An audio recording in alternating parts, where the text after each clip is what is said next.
Following the death of King Dasharatha and the sudden exile of Rama, the kingdom of Ayodhya fell into a heavy, grief-stricken silence.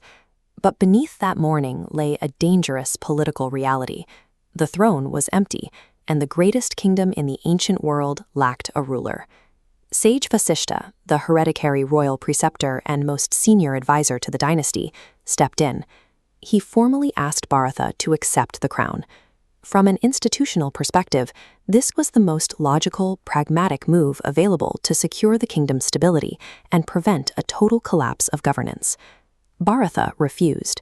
He offered no deliberation, no counter-arguments, and no compromises. He told the assembled court that the throne belonged entirely to Rama, rejecting the political arrangement that had engineered his brother's exile. Instead, he initiated a massive mobilization. He gathered the standing army, the three queens, the merchants, and the ordinary citizens. A vast, organically assembled cross-section of Ayodhya fell completely under his unified command, mobilizing together to march directly into the forest. This mobilization saw Ayodhya's entire social order, from its soldiers to its merchants, move into the wild, turning the kingdom into a collective pilgrimage in pursuit of its rightful king. Bharata took a deliberate strategy, following the exact path his exiled brother walked, rather than the direct route. The trail leads here, to the Ganga River at Sringaverapura. Here, King Guha provided the first eyewitness account of Rama's initial night in exile. Guha led Bharata to a specific patch of bare earth near the water. He explained that Rama, the crown prince raised in the absolute luxury of the royal palace, had refused all hospitality, fasted, and slept directly on this dirt, while Lakshmana stood guard. Witnessing the physical indentation in the soil broke Bharata. The grief he carried shifted from a political grievance into the visceral, embodied agony of knowing exactly what his brother was enduring. The exhausting march eventually brought the grieving army to Prayag, halting at the sacred hermitage of sage Bharadwaja. To provide comfort to the weary travelers, the sage deployed his tapasya, the accumulated spiritual energy from years of ascetic practice. He conjured a massive celestial feast, producing divine food and enchanting music to feed the entire marching kingdom. Amidst this hospitality, Bharadwaja offered Bharata a wider cosmic perspective. He explained that Kaikeyi's destructive choices were functioning within a larger divine order, working toward an ultimate good. The feast functioned as the material acknowledgement of Bharata's devotion, a sign from the universe that this march was the highest enactment of duty. The serene atmosphere vanishes as the march finally nears the region of Chitrakoot mountain.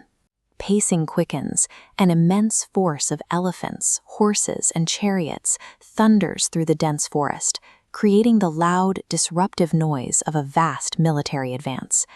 Hearing this approach, Lakshmana immediately prepares for war. Given the context of the exile, his suspicion is logical.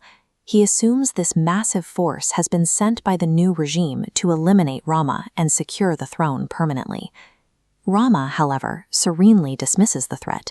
He refuses to entertain the paranoia, basing his trust entirely on his unconditional knowledge of his brother's character. While those around him viewed the army through a lens of political survival, Bharata's devotion was so unprecedented that only the one brother who truly understood him could see the truth of his arrival.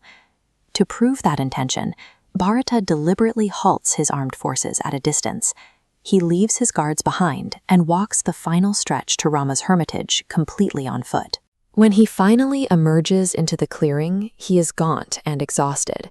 His face is pale, and his royal bearing is obscured by the rough, scratching tree bark robes of a forest ascetic. Rama struggles to recognize him at first. Bharata had so thoroughly internalized the physical markers of exile that the prince of Ayodhya had been replaced by the appearance of a wanderer. His emaciated frame provided the visual evidence that he had abandoned every comfort of the palace to mirror his brother's exile. The two brothers embrace deeply within the forest. For a brief moment, the shattered dynasty is physically reunited. Yet a tragic reality underpins this entire pilgrimage. Even before he left Ayodhya, Bharata knew Rama's adherence to duty meant he would never agree to return. He marched an entire kingdom into the wilderness anyway. He endured the exhaustion and the grief of retracing the path, because physically offering the kingdom back was a moral necessity. Bharata performed the right moral action to its absolute limit, despite knowing it would fail to change the outcome. His journey demonstrates that the weight of a duty lies in the performance of the act itself, rather than the result.